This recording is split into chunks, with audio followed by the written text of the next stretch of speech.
आदाब नाजरीन, आप देख रहे हैं कुछ लम्हे फुर्सत के, एक ऐसा शो जो ना सिर्फ आपकी दिलचस्पियों के बारे में बात करता है बल्कि आपके मसाइलों का एक बहुत ही अहम हिस्सा है। मैं अलीना अली आपका आज के शो में पुरखुलूस खैर मकदम करती हूँ। नाजरीन, यूँ तो हम ख़वातीन और उनकी दिलचस्पियों और मसाइलों के बारे में बात करते हैं, मगर आज का जो मुद्दा है वो सिर्फ ख़वातीन के मुखातिब नहीं है। एक घर, एक शहर, एक मुल्क, बल्कि एक पूरी दुनिया का मसला बन चुका है ये मुद्दा। आज का हमारा मुद्दा बच्चों में बढ़ती हुई खुदकुशी की रुझानत यानी सुसाइडल टेंडेंसीज़ के बारे में है। दोस्तों, हमारे साथ आज स्टूडियो में मौजूद हैं डॉक्टर रंग देवी साहिबा। डॉक्टर रंग देवी साहिबा एक प्रोफेशनल साइकोथेरेपिस्ट काउंसलर है। ये 3 दहाइयों से ज़्यादा का एक्सपीरियंस रखती हैं और AIR यानी कि ऑल इंडिया रेडियो और दूरदर्शन के साथ भी मुखातिब हैं। डॉक्टर रंग देवी प्रोफेशनल कॉलेज स्टूडेंट्स के मेंटल हेल्थ प्रोग्राम से भी वाबस्ता हैं। मैं चाहती हूँ कि हम सब उनका पुरखुलूस खैर मकदम करें और प्रोग्राम का आगाज़ करें। दोस्तों,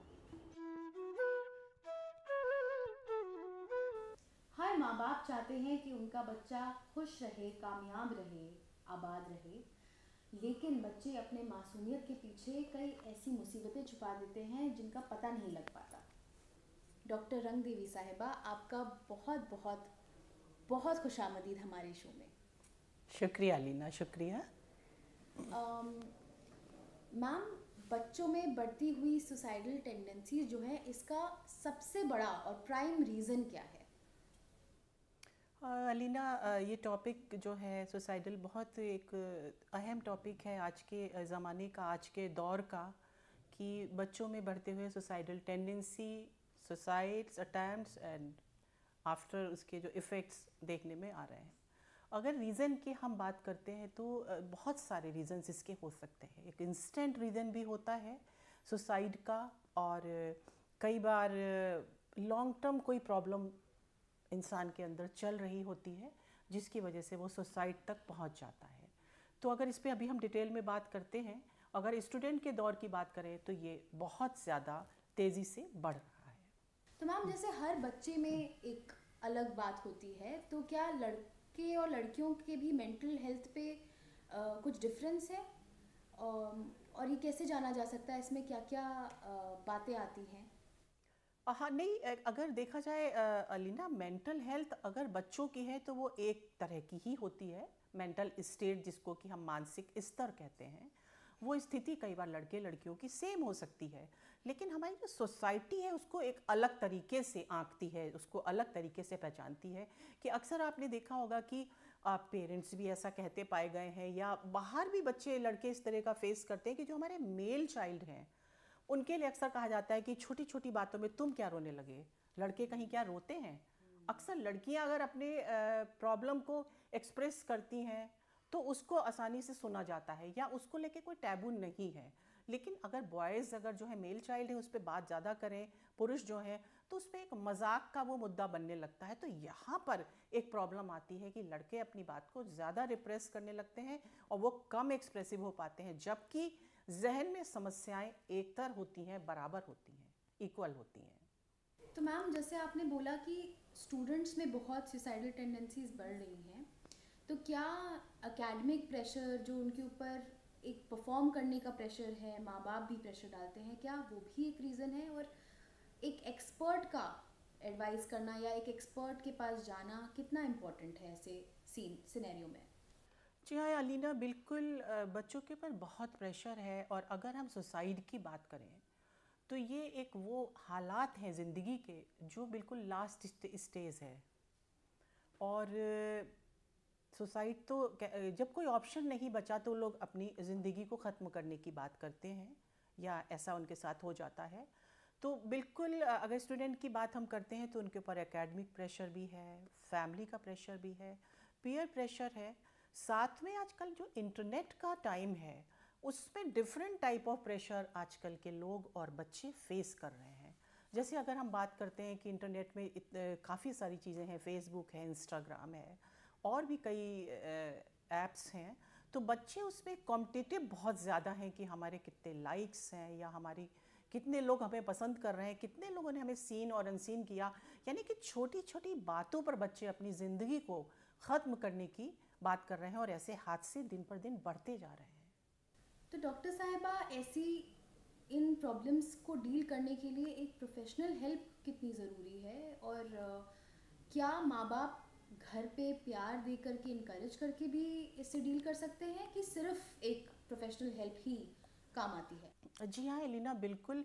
इसमें कई तरह की मदद कामयाब हो सकती है। देखना यह है कि कोई भी इंसान जो सुसाइड के तक पहुंच जाता है, सुसाइड की बात उसके जहन में आने लगती है, तो इसको पहले आइडेंटिफाई करना कि पता कैसे चले। और अगर पता भी लगता है और नहीं भी लगता है, तो अमूमन मुझे ऐसा लगता है कि घर का अगर इस तरह का माहौल है कि अगर कोई बच्चा बहुत सैड रहता है, बहुत लोनली फील करता है, उसमें कुछ सिम्टम्स ऐसे होते हैं जो विड्रॉल सिम्टम्स होते हैं, तो वहाँ थोड़ा अलार्मिंग होता है और बच्चों के साथ पेरेंट्स को बहुत रूबरू रहने की ज़रूरत होती है कि क्या वो किस तरह की ज़िंदगी जी रहा है, वो क्या सोच रहा है, और कुछ उसके अलार्मिंग मुद्दे दिखाई देने लगते हैं और जिसको पेरेंट्स पता कर सकते हैं। तो कोई शख्स, चाहे वो बच्चा हो, ख़वातीन हो, माँ बाप हो बच्चे के, या कोई मर्द हो, अगर इमोशनल ट्रॉमा या इमोशनल स्ट्रगल से गुजर रहा है, तो आप उसको क्या एडवाइस देना चाहेंगी? या फिर कोई आपके पास पेशेंट आया तो आपने क्या एडवाइस दी? आप अपना एक्सपीरियंस बताएं हमें। जी हाँ एलिना, बिल्कुल। इस तरह के पेशेंट्स तो मेरे पास आते हैं जो इमोशनल ट्रॉमा को फेस कर रहे हैं, लंबे टाइम से उनको एंग्जाइटी है, और उनके सिम्टम्स से, उनके बातचीत के दौर से ये पता चल जाता है कि अपनी ज़िंदगी के ये किस मुकाम पर हैं। कहीं इनके अंदर होपलेसनेस तो बहुत ज़्यादा नहीं है और सिम्टम्स तो नहीं है जो उनको सुसाइड की तरफ ले जा रहे हों। तो नॉर्मल अगर ट्रॉमा है तो उसके लिए डिफरेंट थेरेपीज़ हैं हमारी, कि हाउ टू मेक हिमसेल्फ और हरसेल्फ इंगेज, वो अपने को कैसे बिजी रखें, वो क्या करें जो उनको हैप्पीनेस दे, और दिन में कम से कम 2-3 बार वो कुछ इस तरह की एक्सरसाइज करें जो उनके मन पसंद की हैं। बात अगर हम उनकी करते हैं कि जो अपने ज़िंदगी के ऐसे दौर पर हैं, ऐसे मुकाम पर हैं कि वो सुसाइडल अटैम्प्ट्स की बात भी मुझसे करते हैं एज ए पेशेंट, तो वहाँ पर मुझे उनके पेरेंट्स की, उनकी फैमिली की ज़रूरत होती है। मैं उनको बुलाती हूँ और साथ में उनको भी ये मशवरा देती हूँ कि ये इंसान, ये शख्स बहुत अकेले ना रहें, इनके आसपास रहें, इनके मन की बातें हमेशा जानी जाए, या इनको लंबी कहीं आउटिंग पे ले जाया जाए, जिससे कि वो जो एक दौर चल रहा है, जो एक नेगेटिव टाइम चल रहा है उनकी ज़िंदगी का, वो ख़त्म हो जाए। तो अक्सर इस तरह के ट्रीटमेंट से पेशेंट को काफ़ी राहत मिलती है और कोई भी इस तरह का हादसा रुक ही जाता है या ख़त्म हो जाता है। आपने बिल्कुल ठीक कहा कि मर्द अपनी फीलिंग्स को सप्रेस कर लेते हैं, एक्सप्रेस नहीं कर पाते। तो क्या एक सुसाइडल इंसान डिप्रेशन का भी शिकार होता है ना? जी बिल्कुल। अगर सुसाइड की बात हम करते हैं तो स्टार्टिंग सडन सुसाइड नहीं होता, उसके पहले काफ़ी सारी चीज़ें जो मन के अंदर आती हैं। उसमें सबसे पहले होता है कि होपलेसनेस, कोई होप नहीं बचती, तब सुसाइड की बात पेशेंट या इंसान सोचता है। तो बिल्कुल हो सकता है वो लंबे टाइम से किसी एंग्जाइटी, स्ट्रेस और डिप्रेशन का शिकार हो, और फिर या ऐसा भी हो सकता है कि सडन इंस्टेंट कोई रीज़न हुआ हो और उसने अपनी ज़िंदगी को ख़त्म करने का एक फ़ैसला कर लिया हो।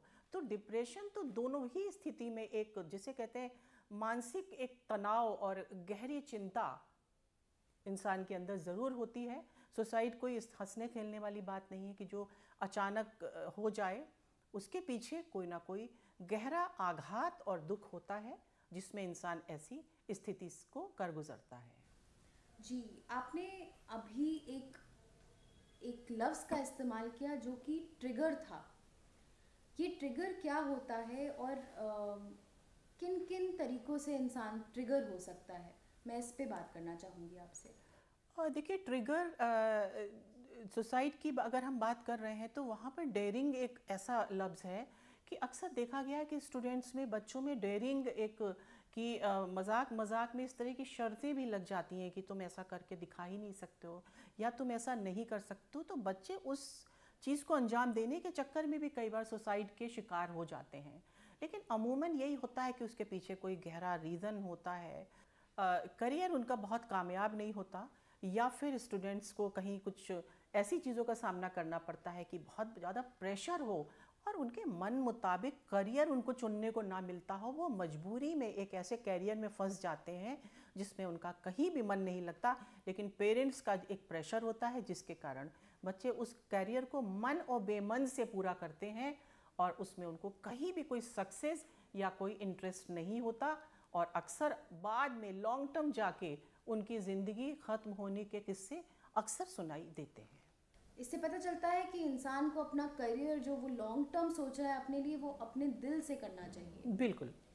तो अगर ऐसा होना चाहिए तो क्या सोसाइटी में चेंजेस आने चाहिए एक्सेप्ट करने के लिए ये सब, क्योंकि सोसाइटी का तो पॉइंट ऑफ व्यू बहुत अलग है इन बातों से। बिल्कुल अलीना, सोसाइटी में और फैमिलीज़ में ये चेंज आना चाहिए, और काफ़ी आ भी रहा है कि जब लोग ये समझने लगें कि हमारे बच्चे को क्या इंटरेस्ट है, उसकी इंटरेस्ट फील्ड क्या है, और उसको देख के ही बच्चे को वो सब्जेक्ट्स दिलाए जाएं, उसमें बच्चा आगे बढ़े, और पेरेंट्स को उसमें कंफर्टेबल फील करना चाहिए कि हमारा बच्चा खुशी के साथ क्या कर रहा है, ना कि मजबूरी में क्या कोर्स करा रहे हैं हम उसको और उसका कैरियर क्या जाएगा। काफ़ी लोग ऐसे हैं। तो ये सोसाइटी में एक चेंज आ ही रहा है, फैमिलीज़ में भी आ रहा है, और वहाँ पे अच्छे रिजल्ट्स भी हैं। Happiness is very important then कि आप अपने बेमन से कोई करियर अपना कर लें और किसी तरह ज़िंदगी चलाने लगे, तो वहाँ जाके मैरिटल स्टेटस भी उनका बहुत बड़ा एवरेज सा और नॉर्मल सी ज़िंदगी वो जीते हैं। अच्छा जी। तो ये कैसे इफेक्ट करता है आपके मैरिटल स्टेटस पे? आप जो कह रही हैं नॉर्मल सी ज़िंदगी, अच्छी ज़िंदगी नहीं जीते, खुश नहीं रहते। बिल्कुल, खुश इसलिए नहीं रहते कि उन्होंने बचपन में एक सपना देखा होता है और उस सपने के हिसाब से वो आगे बढ़ना चाहते हैं कि हमें अपनी ज़िंदगी में ये सारी चीज़ें करनी थी, इसमें हमें एक कामयाबी मिल सकती थी। एक सपना देखता है हर इंसान, हर एक बच्चा, सबको हक है। वो सपना उसका टूटता हुआ महसूस होता है, तो जाके धीरे धीरे यूथ जब होता है वो और उसकी जो मैरिज हो जाती है, तो वहाँ पर भी उसका मन नहीं लग रहा, क्योंकि उसके मन मुताबिक उसका जॉब नहीं है, उसकी कंडीशंस नहीं है, तो अक्सर उसकी मैरिटल लाइफ भी बहुत बेरंग सी और बेकार सी होती है, जिसमें वो हमेशा दुखी रहता है, और अक्सर इस तरह के किस्से सुनाई देते हैं। यानी कि मैम, अगर किसी को बेवक्त की मौत देनी हो तो उसके सपनों को चूर कर दिया जाए, ये ऐसी बात है?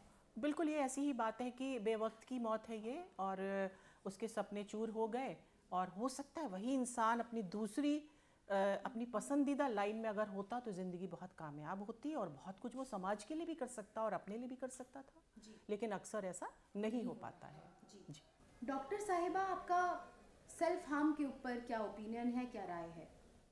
देखिए, सेल्फ हार्म के केसेस मैं बहुत ज़्यादा देखती हूँ। अमूमन बच्चों में इस तरह की चीज़ें तो हैं, कई बार तो बड़े उम्र के लोग भी इस तरह की घटनाएं करते हैं। बच्चों में क्या है कि कोई भी थोड़ी सी बात हो गई, पेरेंट्स ने ज़्यादा डांट दिया या टीचर ने किसी बात पर उनको कहीं इंसल्टिंग लगा, जो बहुत ठीक भी नहीं है, तो वो घर आके या कहीं पर भी सेल्फ हार्म की बात अक्सर करते हैं कि उन्होंने अपने कोई कट लगा लिया या कोई चीज़ पी ली। उसका एक बहुत ख़राब इम्पैक्ट पड़ता है और स्टूडेंट्स के ऊपर, और अक्सर तो मैंने इस पे कई पेशेंट इस तरह के भी देखे हैं जो थोड़ा प्रेशर फील करते हैं, कि पीयर प्रेशर ये भी है कि अगर उस बच्चे ने ऐसा किया तो अक्सर बॉयफ्रेंड और गर्लफ्रेंड की जो शक्ल मेरे सामने आती है, नेगेटिव रिश्ते जो होते हैं, वहाँ पर इस तरह के सेल्फ हार्म के बहुत सारे केसेस में अक्सर देखती हूँ कि बच्चों ने कोई चीज़ पी ली या बच्चों ने कुछ अपने को कट लगा लिया या कुछ और तरीके से उन्होंने अपने को नुकसान किया। मतलब इमोशनली ब्लैकमेल वो अपने पेरेंट्स को करते हैं, कि अटेंशन सीकर स्टूडेंट अक्सर इस तरह की चीज़ों को ज़्यादा करते हैं, जिसको कि ख़त्म किया जाना चाहिए, और इस पर काफ़ी बातें हो रही हैं। आपने अभी एक वर्ड यूज़ किया, अटेंशन सीकिंग बिहेवियर। बिल्कुल। तो माँ बाप जो हैं वो इस बिहेवियर को कैसे रोक सकते हैं?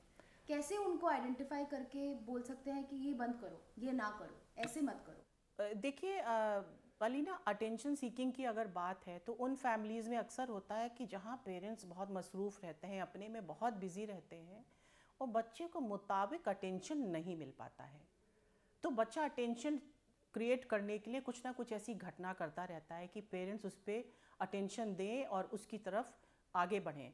और अक्सर वहाँ पर भी प्रॉब्लम इस तरह की होती है कि बच्चे के मन का करियर नहीं है, बच्चे की मन की बातें नहीं है, वो प्रेशर फील कर रहा है, तो पेरेंट्स को या टीचर्स को या सोसाइटी को डाइवर्ट करने के लिए सेल्फ हार्म की बात करता है कि मेन मुद्दे से लोगों का ध्यान हटके किसी और तरफ चला जाए, और जिससे वो अपने को आराम महसूस करे, तसल्ली महसूस करे कि अब मुझे ये एक्टिविटी नहीं करनी है। तो अटेंशन सीकिंग भी एक ऐसा मुद्दा है, एक ऐसी प्रॉब्लम है कि बच्चे इस तरह की हरकत अक्सर करते हैं और पेरेंट्स इसको देखते हैं और समझते हैं। वहाँ पे इसको रोकथाम इसकी की जा सकती है, इसको ठीक किया जाता है कि भाई उस बच्चे से बैठ के बात की जाए कि उसके मन में क्या चल रहा है, वो एग्जैक्टली चाहता क्या है, क्या करना चाहती हैं, और उस हिसाब से उसको आगे बढ़ना चाहिए।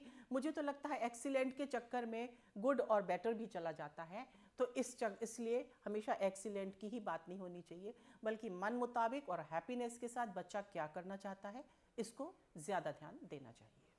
जी, आपने एक बात बहुत ही सही कही कि माँ बाप को परवरिश पे बहुत ध्यान देना चाहिए।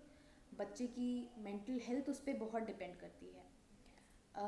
आजकल ऑनलाइन जो थेरेपी है या थेरेपी पाना या एक्सपर्ट के पास जाना, वो ऑनलाइन बहुत ट्रेंड में है। तो आपको क्या लगता है वो कितना कामयाब है? देखिए, बहुत सारे बच्चे ऐसे मेरे पास एज ए पेशेंट आए हैं, एज ए स्टूडेंट आए हैं, जिन्होंने अपना कुछ पुराना एक्सपीरियंस शेयर किया कि मैं मुसीबत के टाइम पर, मेंटल हेल्थ इश्यूज़ के टाइम पर मैंने ऑनलाइन थेरेपी भी ली। लेकिन ऑनलाइन डिपेंड्स ऑन कि ऑनलाइन क्या, किसी डॉक्टर के साथ बात हो रही है या किसी कि अनजाने इंसान जिन्होंने अपने प्रोफेशनल के नाम से अपने को इनरोल्ड कर रखा है और बच्चा उनकी चपेट में फंस जाता है। तो मैं इससे बहुत तारुफ नहीं करती हूँ अलीना कि ऑनलाइन सेशन, ऑनलाइन अगर आप किसी रजिस्टर्ड डॉक्टर के साथ बात करते हैं, हॉस्पिटल ऐसा है, उनके साथ आप ऑनलाइन बात कर सकते हैं, जैसा कि कोविड पीरियड में हम लोग ने किया ही और डॉक्टर्स ने किया ही कि ऑनलाइन मदद की। लेकिन नॉर्मली जो ऑनलाइन काउंसलिंग सेशंस है, इसमें अक्सर बच्चे गुमराह हो जाते हैं, और जो प्रोफेशनल की शक्ल में भी हैं वो अक्सर सही इंसान नहीं होते और सही मशवरा उसमें नहीं मिल पाता है। तो मैं यही कहूँगी कि ऑनलाइन सेशन लेने से पहले बेहतर यही है कि ठीक तरीके से पता किया जाए कि हम किससे बातचीत कर रहे हैं, किस डॉक्टर की मदद ले रहे हैं, क्या वो उसके सही सॉल्यूशन हमें बता भी पा रहे हैं कि नहीं, उसके बाद ही थेरेपी की तरफ जाना चाहिए। लेकिन मुझे लगता है कि थेरेपिस्ट ज़्यादातर हॉस्पिटल्स में होते हैं या किसी अच्छे सोशल रिफॉर्म इंस्टीट्यूट्स में ही होते हैं। जी बिल्कुल, आई थिंक ये बहुत ही इम्पोर्टेंट बात है कि हम जिसके पास जा भी रहे हैं इलाज कराने के लिए, उसकी भी आइडेंटिटी, वो क्या है, कौन है, क्या करते हैं, सही है कि नहीं, वो जानना बहुत ज़रूरी है। बिल्कुल, देखिए उनकी आइडेंटिटी इसलिए जानना ज़रूरी है कि इतना बड़ा मुद्दा है ये ज़िंदगी को बचाने का, या एक सीवियर डिप्रेशन का पेशेंट है या एंग्जाइटी का है, या बात हम सुसाइड के टॉपिक पर कर रहे हैं, तो वहाँ पर एक ऐसा सीरियस मुद्दा है कि तो बताने वाला इंसान भी सीरियस और प्रोफेशनल होना चाहिए, बल्कि नॉलेजेबल के साथ लंबा एक्सपीरियंस बहुत ज़रूरी है, जहाँ पे वो इन सब चीज़ों को समझा पाए, समझ पाए और पेशेंट की सही मदद कर पाए। तो वहाँ पर आने वाले को भी कंफर्टेबल है और डॉक्टर तो अपनी लेवल से काम करेंगे ही, तो इसको समझ के ही इस थेरेपी की तरफ बढ़ना चाहिए। डॉक्टर साहिबा, चलते चलते मैं आपसे एक आखिरी सवाल ज़रूर करना चाहूँगी, क्योंकि हमारे शो की ज़्यादातर व्यूअर्स जो हैं वो ख़वातीन हैं, तो आपको उनको एक मैसेज देना हो तो क्या देंगी आप? देखिए, ख़वातीन के मैसेज की ये बात है, तो मैं ख़वातीन के अलावा और भी लोगों को ये मैसेज देना चाहूँगी कि वो जो ख़वातीन हैं जो अपने फैमिली को चलाती हैं, अपने बच्चों की देख रेख करती हैं, पुरुष की करती हैं घर में, साथ में समाज से भी वो जुड़ी होती हैं, तो सबसे ज़रूरी इसमें यह है कि वो अपने को खुश रखें, अपने को कामयाब रखें और किसी ना किसी चीज़, कोई ना कोई ऐसी एक्टिविटी करती रहें जिसमें उनको बेहतरी महसूस हो, अंदर से अपनी एक जीत महसूस हो, कुछ हासिल किया ऐसी महसूसियत उनके अंदर हो। जहाँ तक अगर बच्चों की बात है कि उनका जो एक उनकी अपब्रिंगिंग है ख़वातीन पर बहुत डिपेंड करता है, लेकिन हमारे जो पुरुष मर्द हैं, जो हमारे मर्द हैं, उनको भी इस चीज़ को देखना ज़रूरी है कि दोनों मिलके ही अपनी फैमिली को, अपने बच्चों को कैसे पाल सकते हैं, और साथ में उन ख़वातीन को खुश करने में उन मर्द की भी बहुत ज़िम्मेदारी है कि वो कैसे खुश रखें। जब वो ज़्यादा एनर्जेटिक रहेंगी, ज़्यादा मोटिवेटेड रहेंगी, तो फैमिली को बेहतर तरीके से देख सकती हैं। साथ में इमोशनल मदद ऐसी है जो हमको अपने जहन में बना लेना चाहिए, अपने अंदर इस चीज़ को डेवलप करना चाहिए कि हमारे आसपास कोई भी हो, हमें खैरियत का ध्यान रखना चाहिए, उसकी खुशनुमा ज़िंदगी के बारे में सोचना चाहिए, साथ में वो खुद कैसे खुश रहें, साथ वाले को कैसे खुश करें, इस पे कुछ ना कुछ करते रहना चाहिए। लेकिन मैं आखिरी में यही कहना चाहूँगी कि कोई ज़िंदगी में ऐसा एक्सपीरियंस ज़रूर शेयर करना चाहिए, ज़रूर हासिल करना चाहिए जो ज़िंदगी में आपकी शुरू से इच्छा हो, आपका पैशन बन सकती है, वो आपको वाकई कामयाब बनाती है, सक्सेस बनाती है। तो खुशनुमा रहने के लिए मैं सब लास्ट में यही कहूँगी कि सारे काम एक तरफ, अपने को खुश करना ये जिम्मेदारी हमारी अपनी अहम है, और इस पे बेहतर तरीके से कामयाब रहेंगे, काम करेंगे तो बेहतरी हासिल होगी ही। डॉक्टर साहिबा, आपका बहुत बहुत शुक्रिया हमें इतने अहम मुद्दे पे ज़रूरी जानकारी देने के लिए। बहुत शुक्रिया। और नाजरीन, मैं उम्मीद करती हूँ कि आज के एपिसोड से आप बहुत फैज़याब हुए होंगे, आपको कुछ जानकारी मिली होगी हमारे आज के मुद्दे पे। दोस्तों, चलते हैं अपने नेक्स्ट सेगमेंट की तरफ और नज़र डालते हैं एक मोटिवेशनल स्टोरी पर।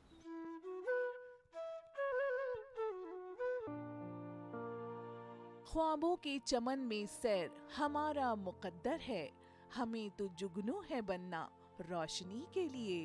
दिल तो चाहता है कि उड़ चलूं वहां जहां महताब भी जुस्तजू करता है। 13 सालों से दिल्ली पुलिस में बतौर कांस्टेबल के ओहदे को संभाल रही रेखा देवी इससे हटकर भी कई फराइज को सरअंजाम दे रही हैं। स्कूलों और समाज की लड़कियों को सेल्फ कॉन्फिडेंस के साथ साथ सेल्फ डिफेंस के गुण सिखाती रेखा को बहुत खुशी मिलती है।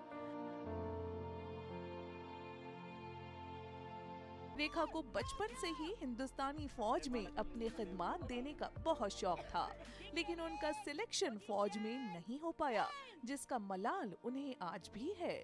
लेकिन खुशी इस बात की है कि दिल्ली पुलिस में अपने फराइज बखूबी अंजाम दे रही है। हमेशा खवातीन को कमतर आंकने वाले लोगों के लिए रेखा ने एक मिसाल पेश की है और माशरे की खवातीन में एक बेदारी का काम किया है। 40,000 से ज्यादा बच्चों को सेल्फ डिफेंस की ट्रेनिंग दे चुकी रेखा को सबसे ज्यादा खुशी उस वक्त मिली जब उनसे ट्रेनिंग ले चुके बच्चों ने कामयाबी हासिल कर मुल्क के कई महकमों में अपने फराइज को अंजाम दिया।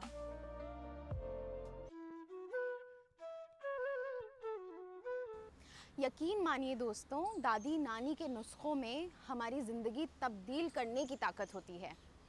आइए चलते हैं अपने नेक्स्ट सेगमेंट में और जानते हैं कुछ घरेलू नुस्खे। वैसे तो हम अपने किचन की सफाई रोज ही करते हैं और इसी तरह गैस चूल्हे की सफाई भी मुस्तकिल करते हैं।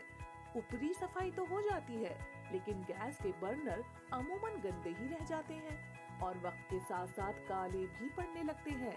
फिर होता ये है कि बर्नर पर गंदगी इस कदर जम जाती है कि हमें दुकान पर जाकर इसे साफ कराना पड़ता है। लेकिन आप चाहें तो हमारी टिप्स आजमा कर गैस के बर्नर को घर पर ही बड़ी आसानी से चमका सकते हैं। इसके लिए बर्नर को बेकिंग सोडा के घोल में 20 मिनट के लिए भिगो दें, फिर इसको अच्छी तरह से साफ कर लें और देखिए बर्नर कैसे चमकने लगेगा। साथ ही सुई को गरम करें और फिर बर्नर के छेद में इसको डालकर आप अंदर जमी गंदगी को भी साफ कर सकते हैं। उम्मीद है आपको हमारा आज का ये शुमारा पसंद आया होगा। मिलते हैं अगले हफ्ते नए शुमारे के साथ। तब तक के लिए मैं और मेरी टीम चाहेंगे आपसे इजाज़त। आदाब।